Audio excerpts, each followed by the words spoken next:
inay sii wada noolaan karaan mustaqbalka dad walaalaha oo wada noolaado is aamina ma noqon karayaan horta wixii qayba ilaah baa garan laakiin markaan wixii sharaxo idinka go'aanka iska leh laakiin anagu wixii ila muuqato ma sheegaya haddaan bilaabo tolkay waxay leeyihiin ciise idinka dilay oo gumeeyay oo bahdilay oo qeyrkii ka reebay oo ugu wacan in xataa gada bursi intuu soo yimaado uu buuri ku tuf oo dhiigiisu waa xalaal dilkiisu waa xalaal oo ilaahay baan ugu dhawaanaynaa inay yiraahdaan idinka ugu wacan dhulkiinii weey waxa la isku haysta ma aha cundufay cadeyta waa dhulkaad ka timaadeen idinka marka ciise baabiyey oo bahdilay oo qeyrkeed ka reebay oo gumeeyay taasan ka jawaabaya anagu barigii hore dalka markuu dhulka Ingiriisku joogay dad laga cabsoodaanahay oo Ingiriiskii baa soo qabanayba oo gabigiisaba ka dhignay prisoner of war walada la yiraahdo ala yiraahdo maxaabiis baan soo qabanay oo geelayga Xuseen ku eegi jiray wala naga bixi jiray barigaas waxa la oran jiray Cabdalla Gadiid Harbu Shadiid maxaa maanta naqooyi oo najilciye waan idin waramaya qofku markuu mas'uul noqdo ودولد أم ميل مسؤول كنقضه دلقات فربدن باجرة دبر فربدن باجرة أنت أنا دبر كاهين إن دولد مدحدة كاهين دلقات فربدن بايلان عامس فربدن باينيد واحد استنار كأنه عندها كقرسنين نبت بهرادين دبر بلارن وعد كضد كينا رسكو كينا بان كتلجرني اسمنا هين غير كين كريبة تلقين أم بايدينكو يسبهدلة أو إسبابية أو صدان اسكو قلمانا لاينه waxa keenay kursiga iska leh dawladnimada iska leh madaxtinimada iska leh dulqaadka maamulka iska leh marka waxaan wax anaga nagu cusub maaha oo anaga kaliya laakiin markuu qofku mas'uul noqdo oo dad mas'uul ka noqdo oo dawlad mas'uul ka noqdo deema noqon karo aggressive wax kasta ku booda laakiin dawladnimadu waxay leedahay wax la yiraahdo dulqaad bay leedahay farabadan marka uguma aanan talagelin waxaan talagal ku sameynaa maaha in anaga dhulkayga lagu qabsado in ciise oo dhan lagu aflagaadeeyo in la nacaayo in la yiraahdo dhiigooda waa xalaal ee gowraca oo dila waxaan filaynay maaha laakiin waa wax dhacay imikana taladeeda waxaan ku jirnaa sidaan u saxiilay anigu dhowr mar baad maqasheen anigoo dawladda la hadlaaya amba madaxweynaha fariin u diraaye oo le talada dalka waxaan doonayaa inaan qayb ka noqdo wasaaradda arrimaha gudaha waliba anigu mishaarka ma rabo waxaan uga rabaa ma jirto waxaan rabaa aqoonteeda inaan uga faa'iideeyo dawladda Djibouti wasaaradda arrimaha gudaha ayaan jecelahay inaan qayb ka noqdo oo madaxweynaha dhowr mar balka fariin uga diray waan jeclaan lahaa inaan wax saxo wax badan saxo laakiin aamusnaantani baa najilcisay waxa weeyaan aamusnaantu waa tadcarabtu waa tiraada asukuutu hiya calaamat rida yani aamusnaantani waxay ka dhigan tahay wixii lagu sameeyay wada goshay wax walba wada goshay abasax waa la dhageela abasax baan noqonay marka inaan abasaxiida ka kacno abtiya inuu kalifay imika waxba ina tareeno wayna toosiyeen mar haday la halka intay yimaadeen aan dhiigoodu waa xalaal marka wayna toosiyeen hadda abasaxi inaan ka kacno ayaa suuragal waana isku day dhowr mar anigu horena waan u sheegay inaan talada inaan wax ka helo doonayo wax ka bedelo dawladda Djibouti ama maamul beesha ciise inaan meel yani taladeedu ka go'do wax ka noqdo waan doonay waayo anigu abayna talada ciise uu haynayay awowgeena uu hayay aniguna inaan hayo waan doonay halkii saylac aan joogsado halkii abahay ka joogay qadiyada saylac meel ka fog inaan joogsadaan doonay laakiin ima suura galin laakiin waan hadlaa marka arrinkaas sidaas weey tolkayo ee waxaan anagu yani waxaan anagu hagranay oo ciise in saa la yiraahdo oo loo hanjabo qabiil Soomaaliyeed oo hanjabo oo rag iyo dumar ba ay soo kaadi tagaan waxaan ugu talagalay mahana sidaasay wax u dhaceen hadda wax nala qabanaysan la toosiyo inkan hawshii baan ku jirnaa sidaan wax u toosin lahayn taasi waa tolkay ciise ta kale abtiyo ma sii wada noolaan karnaa horta dad family siday u kala go'aan way adagtahay laakiin waxaan idin sheegayaa un si aniga ila muuqato shalay waxa la soo galiyay wadaad baaboor ba laga soo galiyay hadlaya wadaadkaas wuxuu leeyahay ciise waa murtad waxay Soomaali isku dhameysay murtad macnaheedu diintii buu ka baxay marka murtadka waa la dilaa waa waxay koonfur isku baabisay hebel baa murtada iyo hebel baa murtada ay mishinada isku xidheen isku qarxinayaan waa diintii bay ka saareen marka qofka markaad neceb tahay ee doonayso inaad fogeyso oo la dilo ayaa murtad lagu tilmaamaa murtad bay ku tilmaameen xeerkeegana xeerkii murtadiinta ayay yidhaahdeen beejka ay ka sheegayna waxba kama jiraan marka reerka sidaas ay noogu muuqato way adag tahay aniga yani la sii wada qabsigiisu way adkaanaysaa meesha masaajidka anigu de inuu kii aan garanayo yahay in kale ma garanayo masaajidkaas harawa baa la yidhaha baa la yidhi markaan anuu camuud diganayay masaajid yar baa meelaha bartanka magaalada ku ooli jiray abtigay baa shaah ku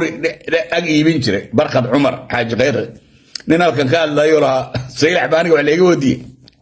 aabihii baa shaah ku karinaya shaah caddaysa iyo garow uu ku iibin jiray oo masaajid yaroo meeshaa ku yaallaa jira waxaa laga yaabaa inay masaajidkii tahay marka maadaama talada anagu aan hayno wax badan waan ka tari lahayn hawshaas inayna halkaa gaadhin wax badan baan ka tari lahayn wax badan baad iga maqasheen awoodda dhaqaalaha awoodaha lagu dagaalamo qayb bay ka tahay oo xita ugu xoogeyn weeyaan awood military iyo awood dhaqaale iyo awood siyaasadeed baa jirta dunida awood dhaqaale baan wax kaga tari karayna anagu somaliland bay ku taallaa ciisuhu somaliland buu degan yahay meeshayna wax ku qabsado doonaya ee abtiga ku soo duulay uu diidan yahayna xeerka waa somaliland waa halkuu ciise degan yahay waana meeshii uu ka yimid ciise wuxuu ka yimid bari wuxuu ka yimid ceelaaye iyo agaarkeedu ka yimid waa halkii deegaankiisii wey laakiin abtiga waa diidan yahay yani wax wanaag kasta oo ciise u soo kordhay abtiga xanuun bay ku noqonaysa marka wanaag dagaalka aan sheegi jiray ee dhaqaalaha waxaa ka mid ah iminka jabuuti waxaa ka soo xagaabaxa 1/3 of the people dadku waxay yihiin 120 مليون iyo 200,000 weeye dadka reer Jabuuti waxa oranayna 300,000 baa u soo xagaabaxda boorama aan idhaahnaba simbal 300 qofkii $300 inay bishii ku baxdaan ka soo qaadayna $300 inay ku baxdo $300 3 bilood waa $270 milyan bishiina waa $90 milyan intaasi investmentka lacagta inta leeg boorama galaysa intaas gasha lacag $30 milyan ana transportation ka imanaya law yacado ilaa iyo boorama ee baabuurtooda ayay gashaa saddexda bilood $330 milyan baa gasha marka awooda dhaqaalaha sheegay waa taas oo ka joojiso oo diido inay law yacadaba laga soo baxo boorama la yimaado oo dadku xaga baxaan adkii doonaya gabiile tago kii doonaya diri dhaba tago halkan adiidaba in loo soo xaga baxo waa awooda dhaqaale marka wad arkaysan maanta halka ay marayaan waxay leeyihiin ciise dhigiisu waa noo xalaal dilkiisuna waa xalaal oo Ilaahay baan ugu dhawaanayna waxa cadeynaya sheekhiya shalay soo fariisiyeen masaajidka kun qof ka badan buu khudbadeeyay waa la soo sawiray iyo la hadlay markuu lahaa ciise waa murtad buugooduna waa murtad markuu lahaa way fadhiyeen qof qoro intuu soo kacay war waxani waa ceeb dadkan walaalaan oo family baan oo eel baan oo qaraabaan leedihiin waa murtad xeerkiisuna waa murtad leedihiin waa dambi hal qof ma oran way wada rukuucay madaxay ruuxayeen saas oo daawanay ninkan hadlaayay waxba ka raali gelinaynaana raali gelintu waa wixii accident la u dhaca loogu talagalin baa raali gelin la yiraahdo laakiin tan waa tu loogu talagalay waa qorshe loogu talagalay inuu ninkaas halka ka qodbadeeyo oo had ka jeediyo way heshiis bay ku ahaayeen imaamka iyo ninka meesha eedama iyo guddiga meeshani masaajidkuba raalli bay ka ahaayeen inuu khudbada jeediyo qof suuqa iska socda oo mental disorder madax wax ka qaba masaajid intuu ka soo galo kaba khudbaday kaba sarakaco laakiin waa wax isla ogaayeen weeyaan oo go'aan isla qaateen ayay marka wixii hadaanad u galin yani accidentally ayna loo sameyn oo ugu tala gashay raali gelin male waayo waaba ugu tala gashay in waxa la sameeyo oo waxa ugu tala gashay oo anagu waa la soconaa marka taasi raali gelin ma ahayne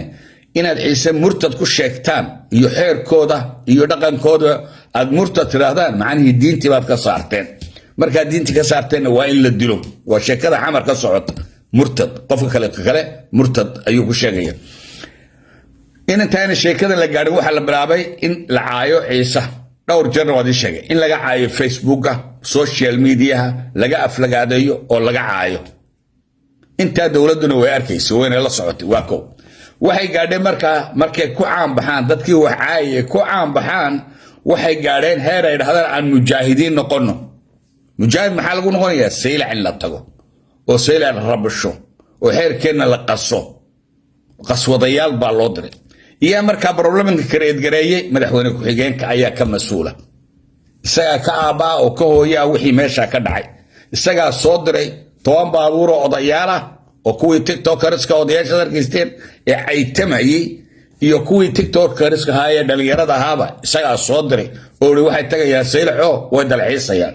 saylacna waa meesha karaatintu tale laga guuray bari hore waxa laga dalxiisay garan bayna laakiin excuse ayuu way dalxiisayaano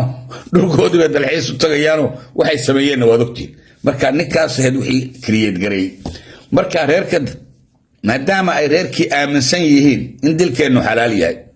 oo ilaahay ugu dhawaanayaan oo inay nala dagaalamaan xalaal tahay ma garanayo dadkii ehelka iyo qaraabada si u soo wada noolaan karayaan ilaahay baa garan anigu qayb kama warrami karayo laakiin way ila adagtay xadiis nabawi wuxuu sheegayaa waxa dunida ugu qarmuun dad family oo culoobay dad ehel iyo qaraabo iyo walaal iyo abti iyo ilma abti iyo waxa soo wada isku wada ahaa oo laakiin culoobay waa qarmuun qof kasta oo doonaya inuu caan noqdo oo samaroona oo gadabursiya waa inuu ciisaaya ninka noqonaya mujaahid ee dalacayo waliba waa inuu saylac tago ka soo caaya ciise oo dhaada saylac baan tagay oo markaa mujaahid baan arkay odagii ilkaha masaabirta lahaye dhiigiina waa noo xalaalo caruurtiina inaad dilo waa xalaalo odayaashu all the way dhanaayan 10 baabuur oday oo samaroona oo cuqaashoodii odayaashooda kuwii Facebook ka caytami jireen bay ahaayeen kuwii halkaa ka caytamayay de way joogaan oo dadkii de walaalna waa leeyahay ehelna waa leeyahay qaraabana waa leeyahay laakiin waxba iyagu lama yaadhin way isku keen soo qaawiyeen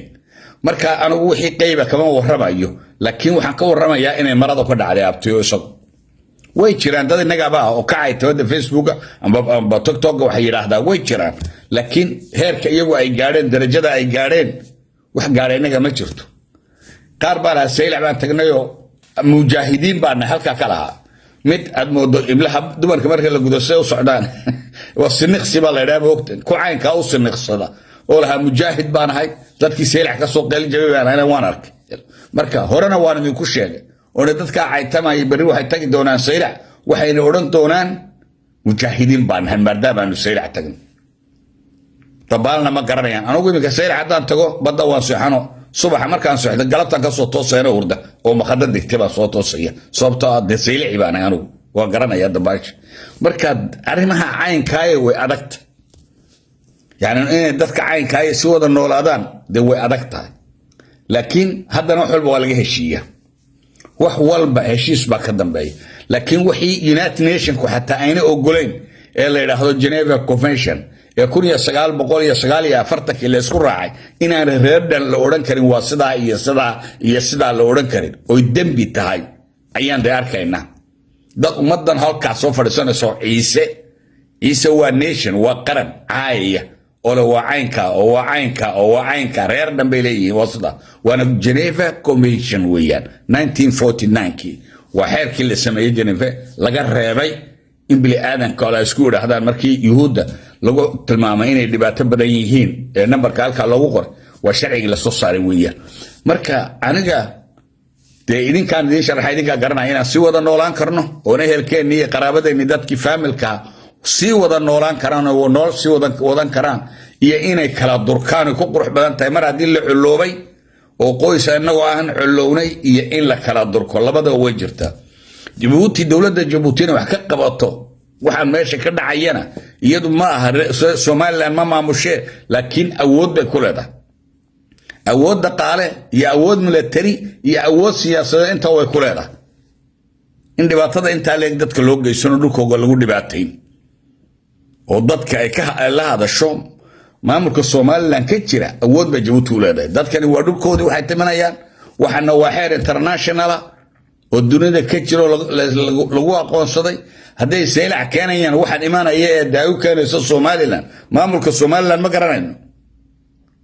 wax dhibaato u keenayso ee dadkan iskugu eegayaan anagu ma garanayo ma fahmin laakiin kulli waan u baahanahay inaan ka hadalno another time waqti kale inaan ka hadal waan u baahana laakiin wax alla wax iyaga ka khuseeya dad ciid dhaqankoogii iyo waxoogii iyo arrimahoodii wata wax ka khuseeya iyaga oo u soo farageliyaan de ma garanayo haddayba jirta de inay soo farageliyaan taa ma garanayo marka aad baan idin salaamayaa labadii su'aalood oo ka jawaaban malaynaya waan jeclaan lahaa wali wasaaradda arrimaha gudaha inaan ku yeesho inaan ka yeesho talada wasaaradda inaan wax ka tala wax leega weydiiyo aad baan u jeclaan lahaa oo dowladda Jabuuti waxay iga weydiiso aniga amba aan meel position ku yeesho mabadanaha xiisaa meel kastoo dunida joogaanba inaan position ku yeesho waan jeclaan lahaa aad baan idin salaamaya